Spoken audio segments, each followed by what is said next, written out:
بسم اللہ الرحمن الرحیم۔ ناظرین کرام، السلام علیکم ورحمۃ اللہ وبرکاتہ۔ گزشتہ 3 ہفتوں سے پاکستان کے کھلاڑی ارشد ندیم صاحب، جنہوں نے اولمپکس میں گولڈ میڈل حاصل کیا ہے، اس کے بارے میں تعریفیں اور اس کی بہادری کے بارے میں جو ہے نا وہ تمام ٹیلی ویژن لگے ہوئے ہیں۔ جو چینل بھی آن کرو اس پر ارشد ندیم کا گولڈ میڈل اور اس کی جیولن تھرو کا ذکر ہو رہا ہے، اور ساری کیبنٹ، سارا پاکستان ہی اس کی تعریفوں میں لگا ہوا ہے کہ اس نے گویا ایسا کام کر دیا جو کبھی ہو ہی نہیں سکتا تھا، اور اس کو اتنی ہائپ دی جا چکی ہے کہ یوں معلوم ہوتا ہے کہ ارشد ندیم صاحب نے پورا کشمیر ہی فتح کر لیا ہے۔ ناظرین اکرام، ارشد ندیم صاحب کا جو انہوں نے جیولن میں نامساعد حالات کے باوجود گولڈ میڈل حاصل کیا ہے، وہ یقیناً قابل تعریف ہے، لیکن پوری حکومت پاکستان اور میڈیا بھی ان کے ساتھ مل کر اس کو اس طرح پیش کر رہا ہے کہ جیسا کہ ایک ناممکن چیز جو تھی وہ اس کو حاصل کر لیا گیا ہے، اور پاکستان اب ساری دنیا میں جو ہے وہ سب سے اونچا اس کا مقام ہو گیا ہے، اور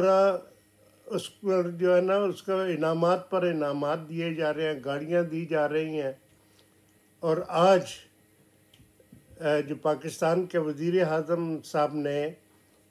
اپنے وزیر اعظم ہاؤس میں اس کی ایک دعوت کی ہے، وہ اس میں تقریباً 500 آدمی مدعو کیے گئے ہیں، اور پوری کیبنٹ وہاں موجود ہے، اور اس تقریب پر کروڑ روپے خرچ کر دیا گیا ہے،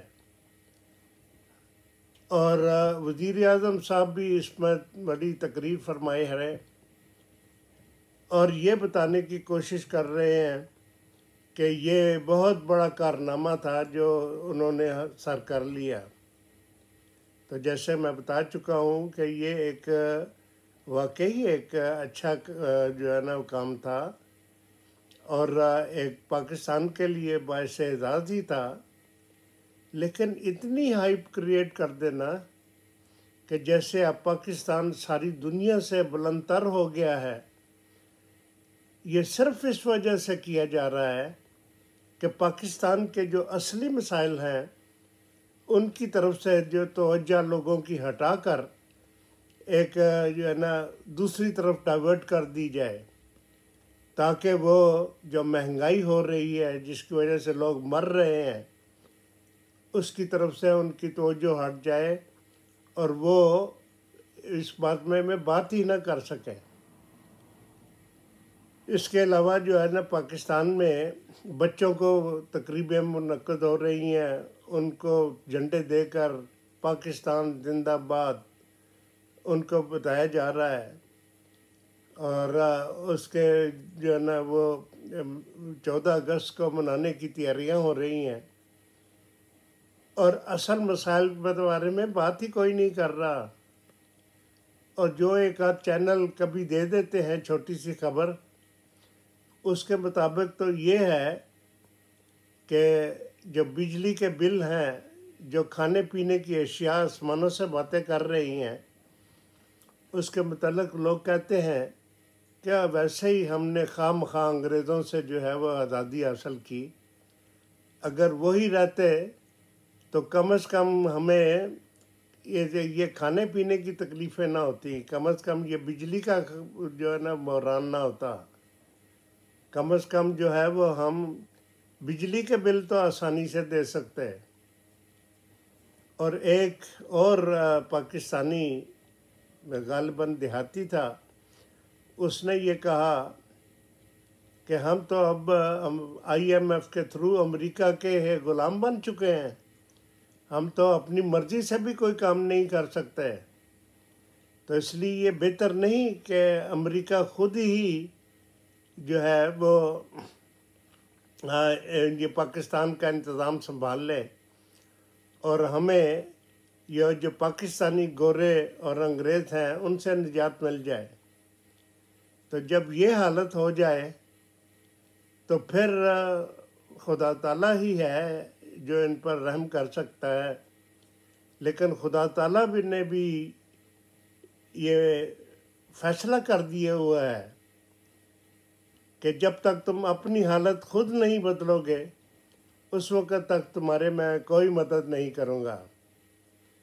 تو اپنی مدد اور اپنے آپ کو ٹھیک کرنے کے لیے کوئی کوشش نہیں کی جا رہی۔ جو آئی پی پیز ہیں ان کے متعلق ساری جو ہے نا پاکستان اٹھ کھڑا ہوا ہے، اور آئی پی پیز کہتے ہیں جی کہ وہ انٹرنیشنل معاہدے ہیں، حالانکہ 80% جو ہے آئی پی پیز ہیں وہ تو پاکستانی ہی ہیں، اور وہ اپنے منافعوں میں جو ہے وہ لگے ہوئے ہیں، ان کو تو کنٹرول ہی نہیں کر سکتے، کیونکہ آئی پی پی جو ہے اس کے جو مالکان ہیں وہ تو اس وقت حکومت میں بیٹھے ہوئے ہیں۔ اسی طرح جو ہے پاکستان کی حالت یہ ہے کہ جنرل فیض حمید صاحب کو آج جو ہے نا وہ اریسٹ کر لیا گیا ہے، کیونکہ انہوں نے بہت بدعنوانیاں کی ہیں، اور ان کا جو ہے وہ جو ہے نا انہوں نے 9 مئی میں بھی وہ ملوث ہیں۔ 9 مئی کے جو حالات ہوئے، جو ریولٹ ہوا، اور انہوں نے جو ہے نا پی ٹی آئی کی بہت زیادہ جو ہے نا ان کی آؤٹ آف وے جو ہے ان کی مدد کی ہوئی ہے۔ تو ان کو یہ وہ انکوائری ہوگی، اب ان کے خلاف انکوائری ہوگی، اور جب انکوائری ہوگی تو وہ آدمی بھی کوئی بے وقوف تو نہیں ہے، وہ تو ان سب کو جانتا ہے، بہت اچھی طرح جانتا ہے کہ جو ہے نا وہ عمران خان کے خلاف جو نو کانفیڈنس جو ووٹ ہوا اس کے متحرک کون تھے، ان کے پیچھے کون تھا، اور وہ یہ بھی بتائے گا کہ صرف اکیلا میں نہیں جس نے 9 مئی کی پلاننگ کی، بلکہ اس میں اور بھی آرمی کے آفیسر تھے۔ تو یہ جو ہے نا مجھے کنکلوژن ہوتے نظر نہیں آتا، اور یہ جنرل حمید صاحب باقی اوروں کو بھی بے نقاب کریں گے، اور لگتا یوں ہی ہے کہ یہ انکوائری بھی جو ہے نا وہ حمود الرحمن کمیشن کی طرح جو ہے وہ چھپا دی جائے گی۔ اب میں اور اس سے زیادہ کیا بات کروں، اسی پر ختم کرتا ہوں کہ اللہ تعالیٰ ان کو، پھر بھی میں دعا کرتا ہوں کہ اللہ تعالیٰ ہی ہے جو ان کو اس بڑے عذاب سے بچا لے جس کے متعلق رسول کریم نے بھی پیش گوئی فرمائی ہے، اور جو اللہ تعالیٰ کے جو مسیح موعود علیہ السلام جن کو کھڑا کیا ہے، انہوں نے کلیئرلی یہ بتایا ہے کہ یہ اخیر جو ہے وہ، جیسے کہ میں پہلے بھی بتا چکا ہوں کہ خدا تعالیٰ اب اتنا خشمگین ہے کہ وہ کام کرے گا جو ایک لوہار ہتھوڑے سے کرتا ہے۔ اللہ تعالیٰ ہمیں اس سے بچا کر رکھے، آمین۔ السلام علیکم۔